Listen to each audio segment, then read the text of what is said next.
मैंने उनको जगाया, लेटे थे, कुछ नहीं बोले। मैंने बोली बिट्टू उठो। मैं कांप गई, मुझे कुछ समझ में नहीं आया मैं क्या करूं। मैंने खूब हिलाया, वो नहीं हिले। रोना आ रहा, ना चिल्लाना, ना बात करना, कुछ समझ में नहीं आ रहा। फिर श्रेया रोने लगी। मैंने बोली सब तबाह हो गया, बिट्टू ने धोखा दे दिया। मुझे सुला के खुद सो गया।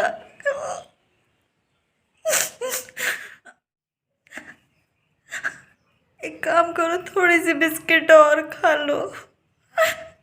उन्होंने मेरे कहने पर बिस्किट भी खाई। फिर से सिर्फ 2 बिस्किट बची थी, मैंने पूरा पैकेट खिला दिया। मुझे थोड़ा सा सुकून मिला, शायद इनके पेट में कुछ गया है तो ठीक हो जाएंगे, क्योंकि बहुत नींद आ रही थी, बहुत ज़्यादा। फिर भी मैं थोड़ी देर ऐसे आँख झपके फिर ऐसे उठ जाऊं कि नहीं, बिट्टू को देखना है। 4 बज गए, उनको मैंने अपने पास सुला लिया। मैं उनको हाथ फेरते फेरते न जाने कब मेरी नींद लग गई और मैं सो गई।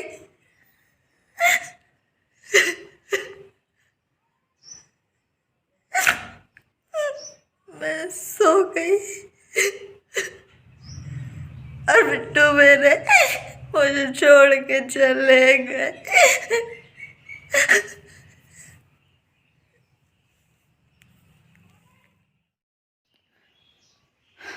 Hello friends, good morning. तो आप लोग कैसे हैं? आई होप आप लोग बहुत अच्छे होंगे। मैं हूं ब्लॉगर सुहाना शुक्ला और आपका मेरे चैनल पर स्वागत है। आज मैं वो सच बताने जा रही हूं जो मेरे परिवार वालों को बस पता है और आप लोगों को नहीं पता है। आज है 16 तारीख। मेरे पति आज के दिन मुझसे हमेशा के लिए दूर हो गए। सच ये है, जब मेरे पति मुझसे दूर हुए मैं उनके साथ नहीं थी। ये मैं नसीब को दोष दूं या फिर अपने आप को दोष दूं या फिर भगवान को दोष दूं, मैं अभी तक नहीं समझ पाई। बहुत हिम्मत करके मैं आप लोगों को ये सच बताने जा रही हूँ। कल थी 15 तारीख। 15 तारीख को क्या हुआ था वो मैं वीडियो पर बता चुकी हूँ। शुक्ला जी की जनवरी से ही तबीयत खराब थी। उनको क्या बीमारी थी वो मैं आप लोगों से नहीं बता सकती। इतना बताऊंगी कि उनको हार्ट में प्रॉब्लम हो गई थी, उनको सांस लेने में दिक्कत जा रही थी। कोरोना समय चल रहा था, वो जो ऑक्सीजन सिलेंडर रहते हैं वो कहीं भी नहीं मिल रहे थे, बेड भी खाली नहीं थी। सब लोग कहते हैं कि आपने चेकअप नहीं करवाया। तो मैं अपने पति के लिए, जो मैं ऐसे घर की लड़की हूँ, स्कूल से घर, घर से स्कूल, उसके बाद बाहर की दुनिया का मुझे इतना सा भी ज्ञान नहीं था। मैं उनके लिए उनके साथ दिल्ली तक गई। 1 महीने जबलपुर के मेडिकल पर रही। हॉस्पिटल का मैंने खाना खाया क्योंकि दूर पड़ जाता था मम्मी का घर, वहाँ से आना जाना। वहीं पर मैं जब हॉस्पिटल में रही, 1 महीने रही, शुक्ला जी का इलाज चल रहा था, उनको एडमिट कर लिया गया था। वहीं पर रहना, खाना, वहीं पर कॉम्प्लेक्स था, वहीं पर नहाना, ये सारी बातें मैंने बिल्कुल आप लोगों से शेयर नहीं की है। मैंने अपने पति को बचाने के लिए जी तोड़ मेहनत की। मैंने ये नहीं सोचा कि, यानी हर परिस्थिति में ढल गई। गर्मियों का दिन था, हॉस्पिटल में, गवर्नमेंट हॉस्पिटल है मेडिकल, जो लोग जबलपुर से होंगे वो लोग जानते होंगे। बहुत ऊपर पंखा रहता है। मेरे हस्बैंड ने भी वो तकलीफ़ें झेली, क्योंकि उनका तो शरीर ही साथ नहीं दे रहा था, पर उनके साथ मैं थी और हमेशा दिलासा देती रही कि बिट्टू अभी बुरा वक्त है, अच्छा समय आएगा। इसी आस में मैं उनके साथ हाथ बटाती रही। मैंने दिल्ली गई, यानी मैं दिल्ली भी गई। निजामुद्दीन स्टेशन के बाहर पहली बार गई थी मैं, तो इन्होंने जनरल डिब्बे का रिजर्वेशन करवा के रखा था और उस समय ना कोई प्रॉब्लम भी आ गई थी पटरियों में, तो 6 घंटे वहीं पर ट्रेन खड़ी रही। तो 11 घंटे या 12 घंटे लगते हैं यहाँ से, ज़्यादा ध्यान नहीं है मुझे। तो मैं ना करीब 18 घंटे में दिल्ली पहुँची थी, हाँ इतने ही होगा। तो मेरे पैरों में स्वेलिंग आ गई थी। जनरल डब्बे में 18 घंटे बैठने तो दो। पहली बार गए थे, कुछ समझ में नहीं आया। मैं और शुक्ला जी दोनों गए थे। वहाँ पर भी मैं करीब 5-6 दिन रही, होटल में रहना पड़ा था। और एक बार दिल्ली नहीं गई, मैं 3 बार दिल्ली गई उनके साथ, जो दिल्ली का एम्स हॉस्पिटल है वहाँ पर मैंने उनका साथ नहीं छोड़ा। जहाँ जहाँ बना उनके साथ मैं गई, ऑपरेशन भी करवाया।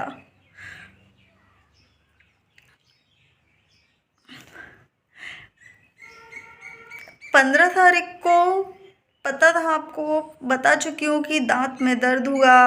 उन्होंने मुझसे यानी वो फिटकरी का पानी मांगा, थोड़े से चिड़चिड़े हो गए थे, ग्लास व्लास फेंक दिया था। उसके बाद 12 बजे उनको दर्द स्टार्ट हुआ, करीब 10 बजे तक वो चलता रहा। मैं हॉस्पिटल ले गई क्योंकि डॉक्टर घर में आने को बिल्कुल तैयार नहीं था।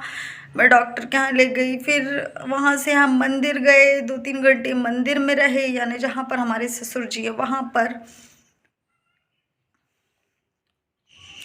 घर आए, उन्होंने सुबह से एक रोटी के अलावा कुछ भी नहीं खाया था। मैं मना थक गई, खा लो थोड़ा, शक्ति आएगी, खा लो। उनको मैंने खाना दिया, नहीं खाया। मेरा व्रत था शनिवार का, उनके कारण मैं शनिवार का व्रत रखने लगी थी कि शायद उनमें ना 7:30 ही चल रहे थे, तो मैंने बोला शायद शनि भगवान प्रकोप कम करेंगे अपना। अर्धांगिनी तो आधा अंग होती है ना पति की, यानी जो पत्नी पूजा करती है वो पति को लगती है। मुझे जितना बुजुर्गों से ज्ञान मिला या फिर जहाँ भी मैंने पढ़ा, मैं सारा कुछ करती थी उनके लिए। रात के 10 बज गए, एक बिस्किट का पैकेट सासू माँ लेकर आई, पार्ले जी।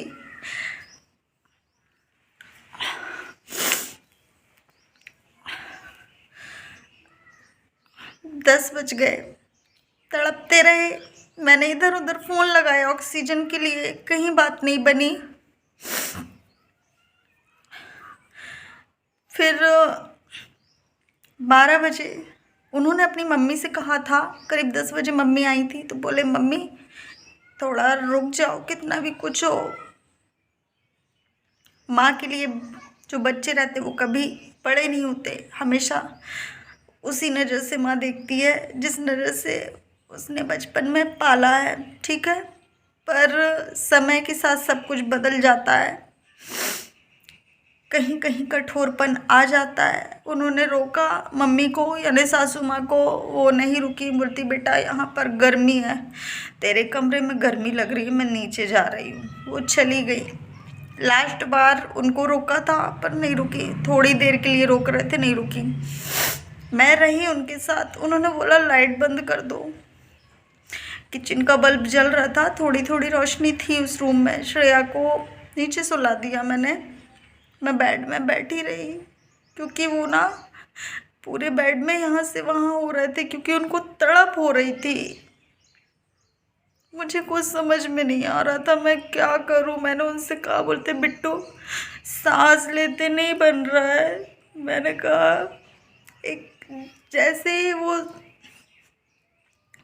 मैंने उनसे कहा कि काम करो, सीने के नीचे तकिया लगाओ, क्योंकि कोरोना में ऐसे ही बोलते थे कि अगर किसी को सांस लेने में प्रॉब्लम जा रही है तो सीने के नीचे तकिया लगाओ तो सांस ठीक चलने लगती है। तो मैंने उनसे कहा कि सीने के नीचे तकिया लगाओ तो वो थोड़ा सा राहत मिलेगी। मैं उनकी पीठ में हाथ फेरती रही, सर में हाथ फेरती रही। ऐसे करते करते मुझे करीब 12-1 बज गए।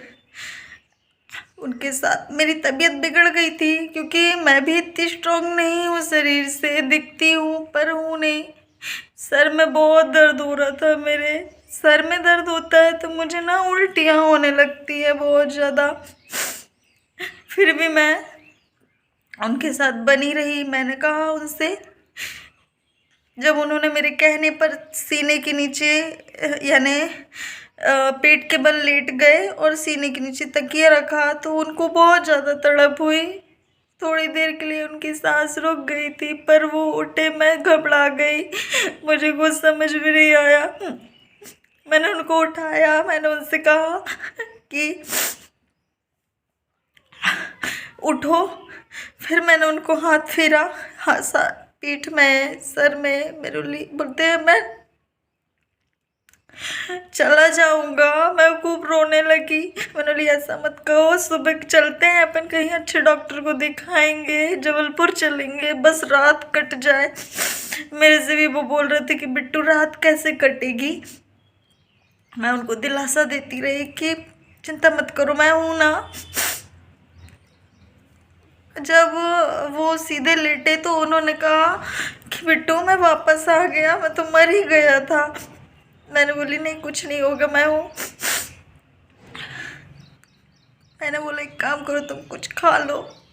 वो जैसे अजान पढ़ते हैं ना लोग, उस स्थिति में बैठे थे। मैं बेड से उतरी, कुर्सी में बैठ के मैंने उनको बिस्किट खिलाया। बिस्किट भी कैसे खिलाया, एक गिलास में पानी लिया और उसमें डोब डोब कर उनको मैं इस तरीके से खिला रही थी। पर उनसे ना खाया भी नहीं जा रहा था। जैसे छोटा सा बच्चा होता है ना, उसको खिलाते हैं, मुँह पहुँचते हैं, वो गुटक भी नहीं पा रहे थे। पर फिर भी मैंने ज़बरदस्ती उनको 5-6 बिस्किट खिलाई। मैंने कहा पानी पियोगे, बोलते नहीं। मैंने मुँह धोया और फिर वो इसी अजान वाली, जैसे वो अजान करते हैं उस स्थिति में लेटे रहे। 3 बजा। 3 बजे मैंने बोला, ऐसे उनका साथ देती रही। 3 बजे मैंने बोला कि तुम उठ जाओ, बिस्किट खा लो, थोड़ा सही बैठने की कोशिश करो। बोलते नहीं बन रहा है, बहुत तकलीफ़ हो रही है। मैंने बोला एक काम करो, थोड़ी सी बिस्किट और खा लो। उन्होंने मेरे कहने पर बिस्किट भी खाई। फिर से सिर्फ 2 बिस्किट बची थी, मैंने पूरा पैकेट खिला दिया। मुझे थोड़ा सा सुकून मिला, शायद इनके पेट में कुछ गया है तो ठीक हो जाएंगे, क्योंकि सुबह से भूखे हैं। मैंने बोला पानी पियोगे, बोलते नहीं। फिर उठ गई। फिर मैं उनके पास चली गई, उनकी पीठ में हाथ फेरती रही। मुझे भी सर दर्द, उल्टियाँ होने लगी। मैं भी अपना मुंह धोकर आई, जैसे मुझे नींद ना आए, क्योंकि उस समय मुझे बहुत नींद आ रही थी, बहुत ज़्यादा। फिर भी मैं थोड़ी देर ऐसे आँख झपके फिर ऐसे उठ जाऊँ कि नहीं, बिट्टू को देखना है। 4 बज गए, उनको मैंने अपने पास सुला लिया और उनके पास मैं सो गई और पीठ में हाथ फेरती रही उनको। मेरे सर बहुत दुख रहा था। मैंने ना उनका एक सैंडो बनियान था जो उन्होंने उतार के रखा था, वो मैंने अपने सर में बांधा और मैं उनको ऐसी सुलाने की कोशिश कर रही थी कि रात कट जाए, बस 2-3 घंटे और, पर वो बहुत तड़प रहे थे। पर मेरे सामने मैंने जैसे उनको, तो वो ना करवट लेके सो गए, सोए नहीं यानी लेट गए। मैं उनको हाथ फेरते फेरते न जाने कब मेरी नींद लग गई और मैं सो गई।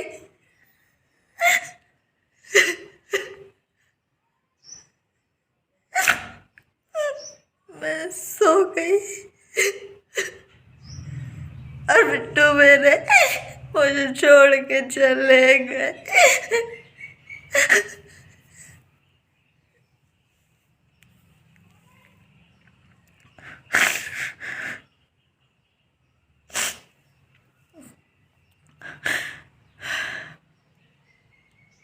मैं 6 बजे उठी,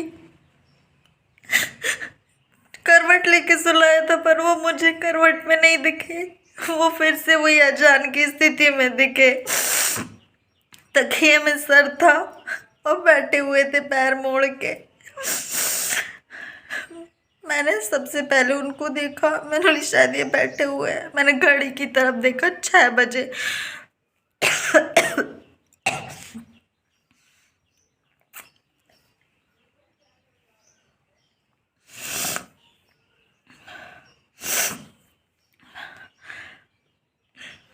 मैंने घड़ी की तरफ देखा, 6 बज रहे थे। मैंने कहा इनको उठा देती हूँ, चाय वाय देती हूँ, उसके बाद मैं कोशिश करती हूँ कि इनको मैं कहीं ले जाऊँ, पता करती हूँ। जब मैं बेड से उठी, मैंने अपने सर का जो सैंडो बनियान बंधा था वो मैंने खोला। सिर्फ 2 घंटे सोई, 2 घंटे में सब कुछ तबाह हो गया। मैं ना बहुत कच्ची नींद में सोती हूँ, जब मैं सियाहट में उठ जाती हूँ, पर मेरी नींद नहीं खुली। मेरे बिट्टू को कितनी तकलीफ हुई होगी जब वो जा रहे होंगे। मैंने उनको जगाया, वो लेटे थे, कुछ नहीं बोले। मैंने बोली बिट्टू उठो। मैं कांप गई, मुझे कुछ समझ में नहीं आया मैं क्या करूं। मेरे को भी लाया, वो नहीं हिले।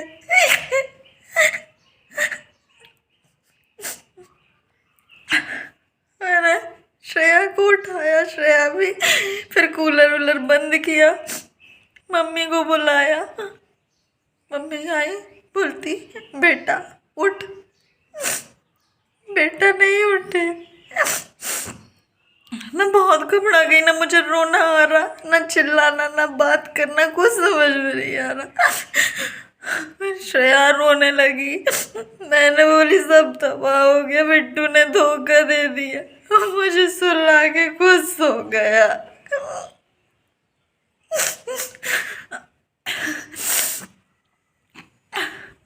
चले गए। फिर भी मैंने हार नहीं मानी।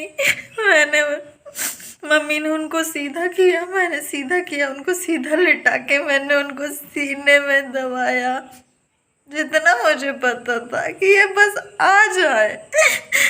मैंने उनको बहुत जम से सीने में दबाया, जितनी मुझसे ताकत थी। नर्मदा जल, जो गंगा जल होता है, उनके मुंह में डाला, आँख में डाला। वो जा चुके थे।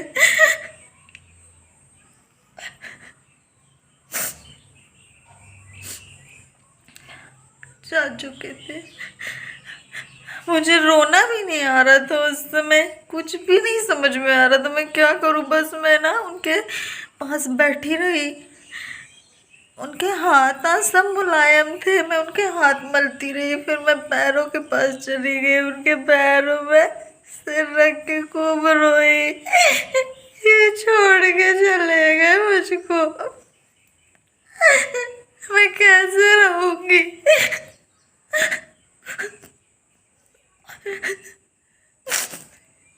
मुझे बाहर की दुनिया का बिल्कुल ज्ञान नहीं है, मैं कैसे रहूंगी, क्या करूंगी। सब मेरा, मुझे कोई नहीं देखेगा। सब सच हुआ, सबने मेरा साथ छोड़ दिया। मेरे बिट्टू गए, सब चला गया। आज मैं और मेरी बेटी अकेले हैं।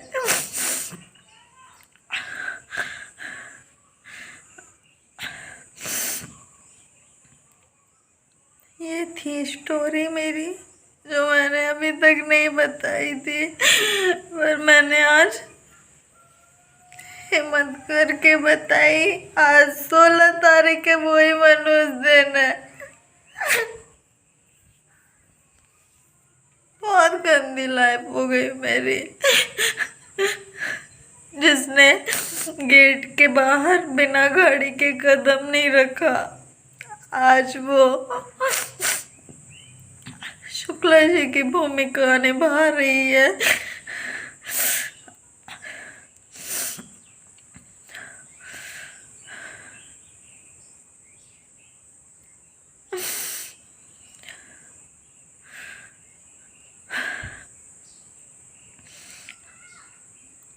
वीडियो यहीं पर बंद कर रही हूँ मैं। मिलूंगी आप लोगों से नेक्स्ट ब्लॉग में। नेक्स्ट वीडियो पे ये बताऊंगी मेरी और शुक्ला जी की शादी कैसे हुई थी, हम कैसे मिले थे।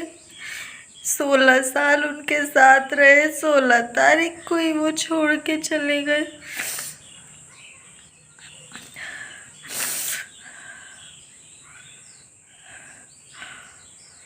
बाय।